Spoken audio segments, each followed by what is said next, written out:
Hello दोस्तों, स्वागत है आप सभी का हमारे official YouTube channel maths by Gaurav में। आज हम लोग डिस्कस करेंगे रेशियो की सीरीज में पार्ट 5 हम लोग डिस्कस करेंगे। पार्ट 5 में कुछ अच्छे सवाल हैं जो कि मैं आपके सामने डिस्कस कर रहा हूं।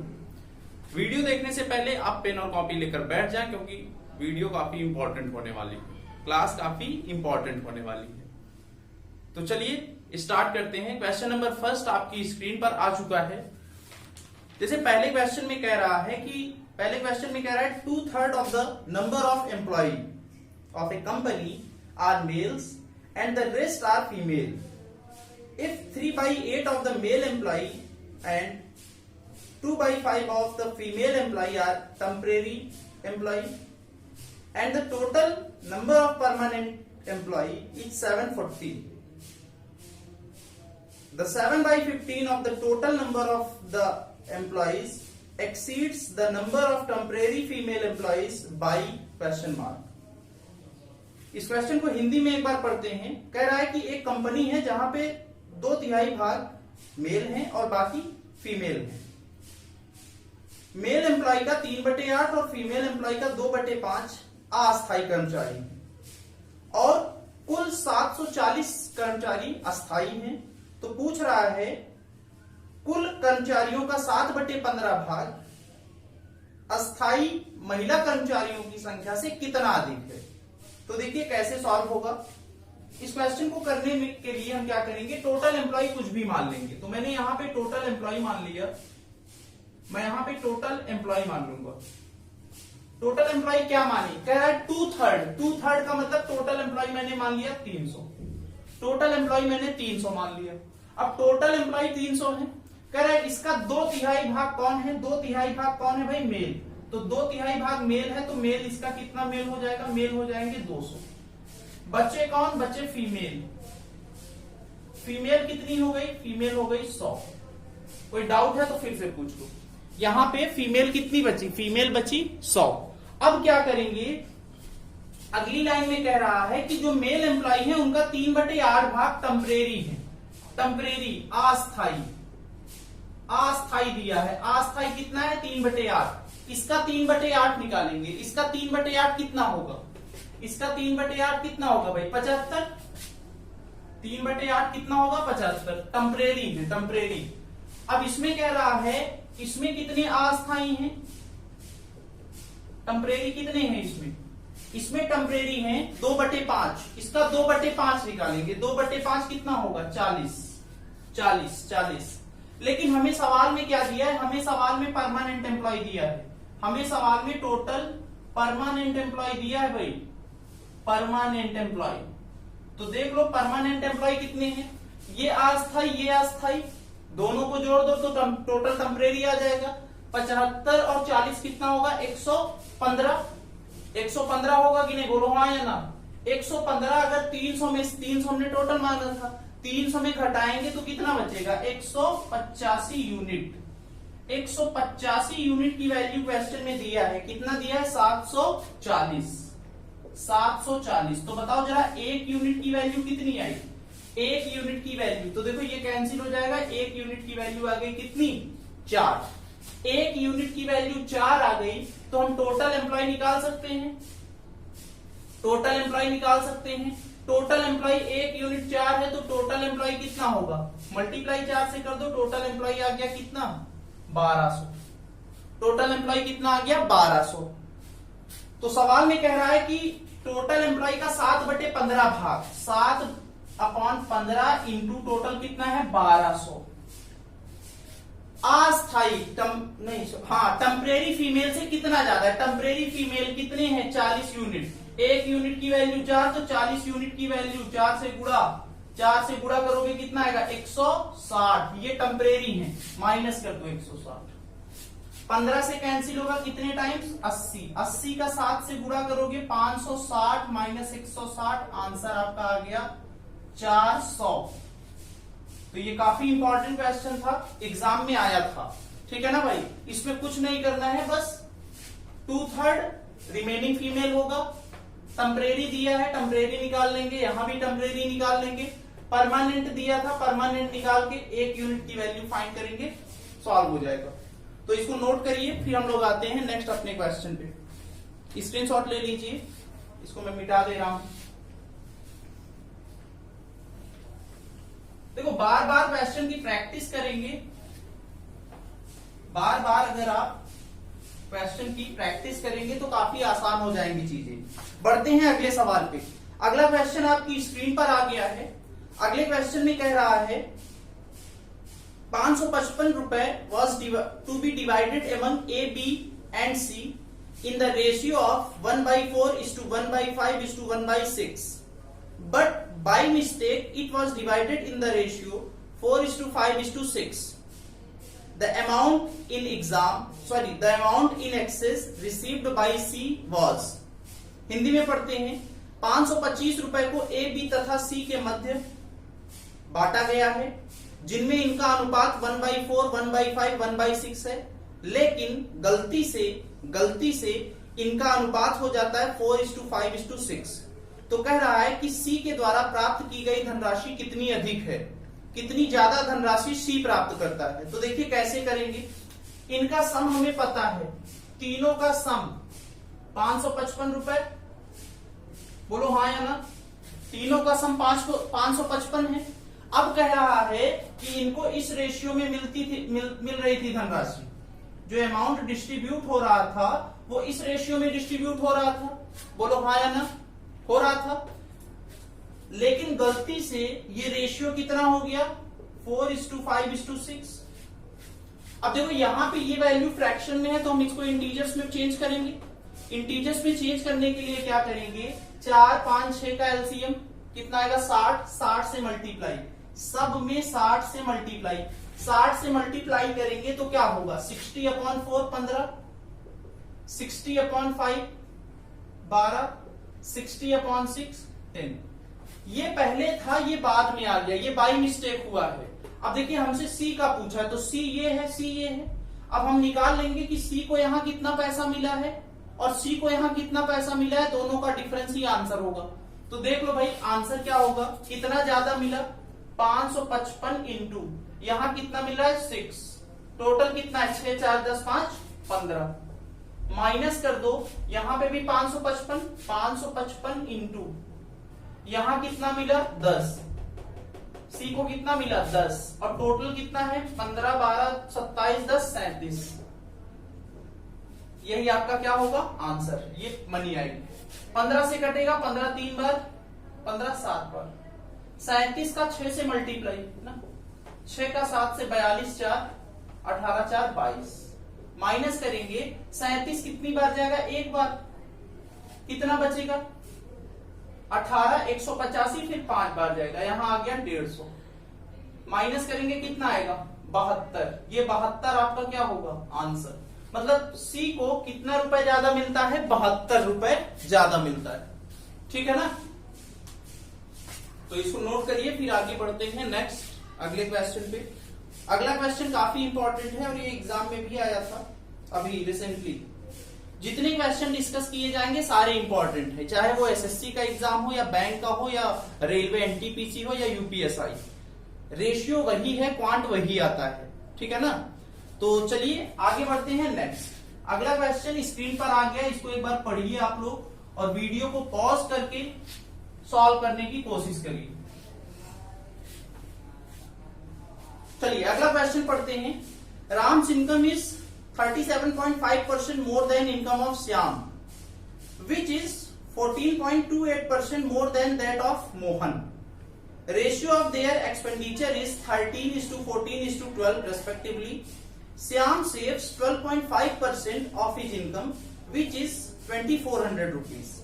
Find the saving of Ram. Ram की सेविंग हमसे पूछ रहा है, तो इसको एक बार ट्राई करिए आप लोग। हाँ तो चलिए देखिए क्या है क्वेश्चन।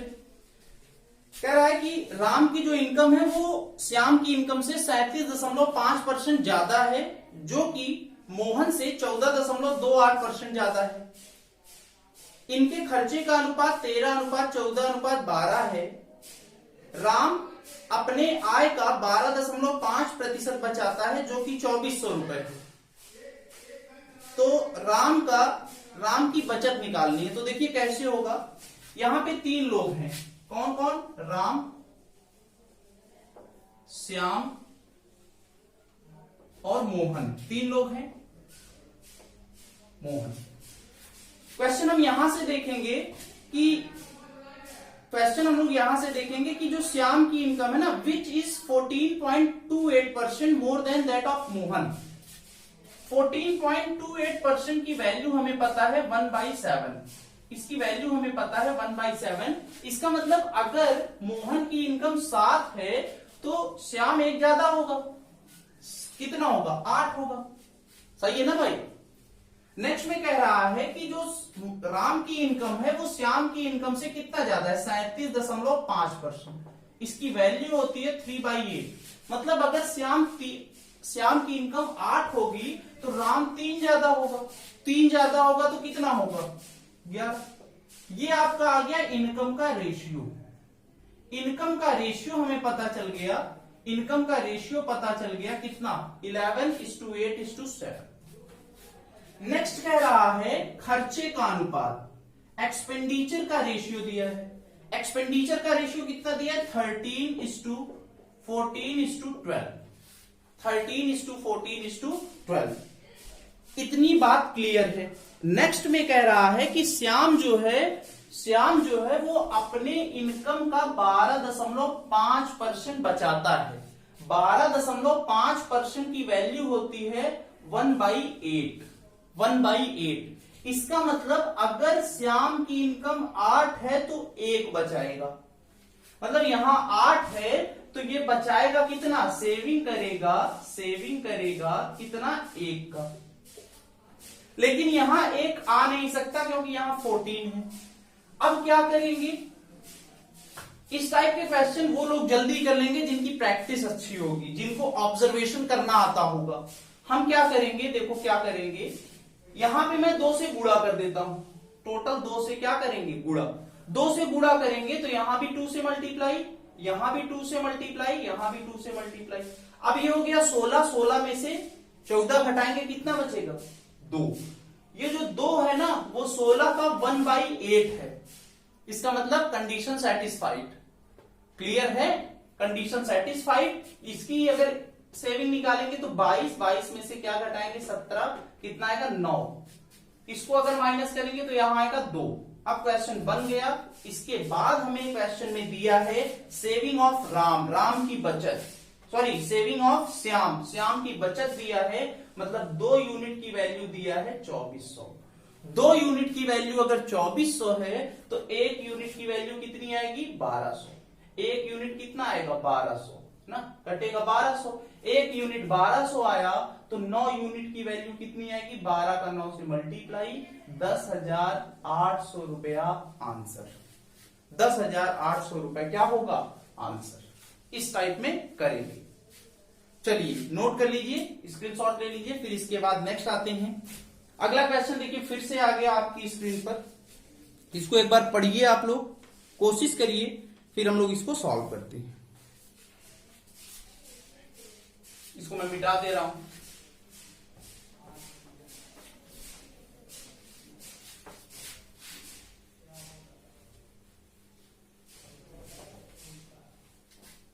चलिए देखिए, अगला क्वेश्चन मैं पढ़ता हूं। अगले क्वेश्चन में कह रहा है कि in a factory the number of labour decreases in the ratio 9:8 and their salary increased in the ratio 14:15. If total wages of one day decrease by 6,000 rupees, then find the present salary of each day.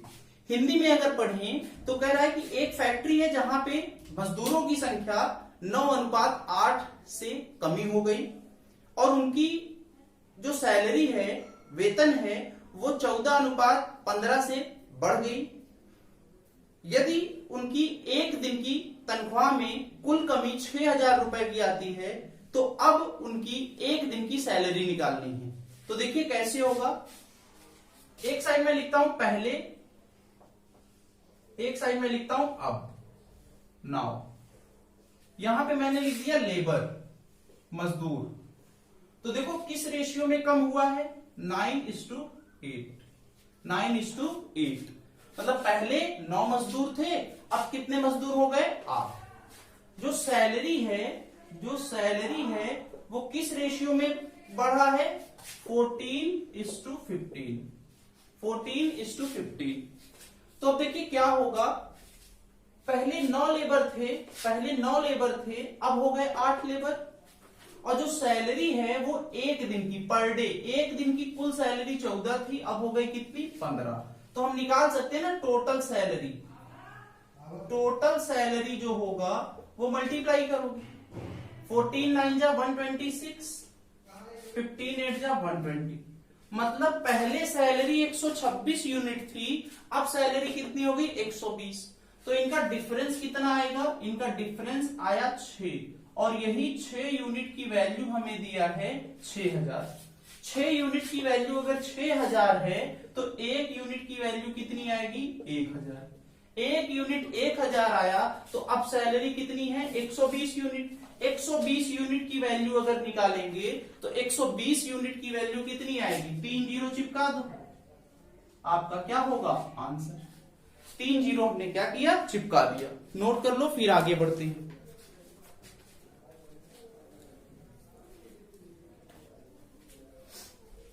चलिए आगे बढ़ते हैं। Next अगला question देखो आपकी screen पर आ गया। ये काफी इंपॉर्टेंट क्वेश्चन है, इसको मैं मिटा दे रहा हूं। अब यहां पे देखिए क्या है, क्वेश्चन में कह रहा है, एक बार मैं पढ़ता हूं क्वेश्चन, हिंदी इंग्लिश दोनों में। क्वेश्चन में कह रहा है कि if ratio of land and water on the entire earth is 2:3 and that of northern hemisphere is 3:2, then find this ratio in southern hemisphere. Hindi में पढ़ें तो कह रहा है कि संपूर्ण पृथ्वी में भूमि और जल का अनुपात 2:3 है। यदि उत्तरी गोलार्ध में यह अनुपात 3:2 है तो दक्षिणी गोलार्ध में भूमि और जल का अनुपात बताओ। तो देखिए आप सबको पता है कि जो अर्थ होता है वो नॉर्थ और साउथ, नॉर्थर्न हेमीस्फीयर, और ये मैंने ले लिया साउथर्न, उत्तरी गोलार्ध, दक्षिणी गोलार्ध। जो अर्थ होता है वो नॉर्थ और साउथ में 1:1 में डिवाइड होता है। नॉर्थ और साउथ का जो रेशियो होता है आधा आधा होता है ना भाई, ये 1 यूनिट होगा, ये भी 1 यूनिट होगा। अब क्वेश्चन में कह रहा है कि अर्थ में जो लैंड और वाटर का रेशियो है वो 2:3 है। लैंड और वाटर का रेशियो कितना है? 2:3। मैंने मान लिया टोटल लैंड कितना? 200, और टोटल अर्थ टोटल लैंड 200 है, और टोटल वाटर मैंने क्या मान लिया? 300। तो ये टोटल कितना हो जाएगा बताओ? टोटल कितना हो जाएगा? टोटल 500 होगा कि नहीं भाई? टोटल 500 होगा, और ये 500 जो होगा वो 1:1 के रेशियो में बटेगा। इसका मतलब 250 यहां आएगा और 250 यहां आएगा। बोलो हाँ या ना? लैंड और वाटर का रेशियो 2:3 था, मैंने लैंड को 200 मान लिया, वाटर को 300 मान लिया, मतलब टोटल अर्थ में लैंड और वाटर का सम कितना आया? 500। 500 जो होगा वो नॉर्थ और साउथ में इक्वली डिस्ट्रीब्यूट होगा, आधा आधा, मतलब 250 250। अब यहां पे हमें लैंड और वाटर का रेशियो दिया है। लैंड और वाटर का रेशियो कितना है? 3:2। 3:2 मतलब 3 और 2 कितना होगा? 5। 5 यूनिट किसके बराबर? 250। 5 यूनिट अगर 250 तो बताओ 1 यूनिट किसके बराबर? 50। 1 यूनिट 50 होगा तो 3 यूनिट कितना होगा? 150, और 2 यूनिट कितना होगा? 100। मतलब ये है कि नॉर्थ हेमीस्फीयर में अगर लैंड 150 है तो बचा यहां पे कितना लैंड? टोटल लैंड कितनी है? 200। 150 लैंड यहां आ गई तो यहां बचा कितना? 50। यहां पे अगर वाटर, यहां वाटर कितना है? 100। टोटल वाटर कितना है भाई? टोटल वाटर 300, तो बचा कितना वाटर? 200।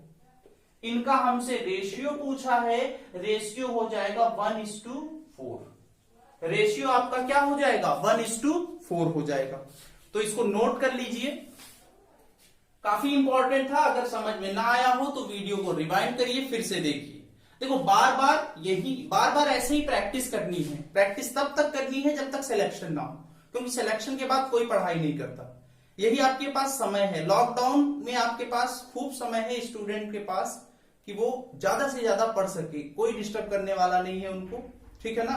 तो आज की क्लास यहीं तक रखते हैं। आशा करते हैं कि आपको समझ में आया होगा। अगर वीडियो अच्छी लग रही है तो इनको शेयर करिए, ज्यादा से ज्यादा लोगों तक पहुंचाइए। ठीक है, सॉल्व करिएगा आप लोग। Thank you class.